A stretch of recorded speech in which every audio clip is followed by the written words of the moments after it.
Block 10, strength practice 2.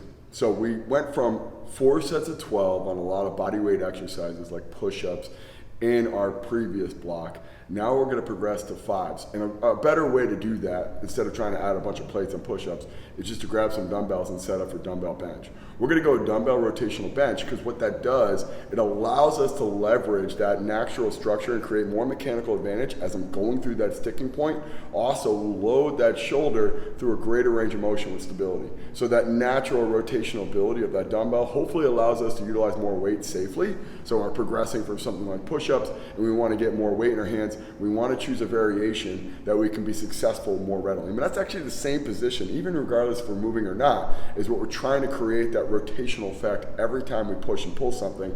Just when we're in a closed kinetic chain or if my hands are on the ground, we have to rotate that joint above so that forearm and that upper arm, now we get to do that with some sort of external movement with that dumbbell moving. So dumbbell rotational bench, 5 sets of 5 with a 4 count down, 2 count pause on the bottom. We're gonna pair that up with a kettlebell good morning, grabbing a heavy kettlebell, holding here, tucking our ribs down, squeezing our elbows in, lowering my body down into that inverted torso position with my shins vertical to the ground. And I'm gonna hold that down, 4 count down, 2 count pause on the bottom, up fast, 5 by 5 on both. And then we're gonna move into our B series. In terms of B1, we're gonna take our split squat and we're gonna add the slide back in and we're gonna do a slide reverse lunge. So I'm gonna push that foot back, reach back, pause, 1, 2, and then pull myself back up, also with a 4 count going back.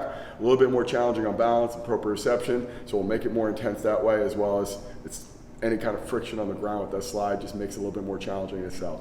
That's gonna be paired up with a strap rotational row. So we're gonna use that same rotational kind of thing that we're doing with our dumbbell bench with our row. So we'll get our feet out. If we can get enough strength, we'll elevate our feet on DC blocks. We'll start off from a dead hang, pull, pause, 1, 2, let it out, 4, 3, 2, 1, and we'll progress that in terms of reps, much like we did on the previous practice with slide leg curl. We're gonna go 5, 6, 7, and 8 on week 4.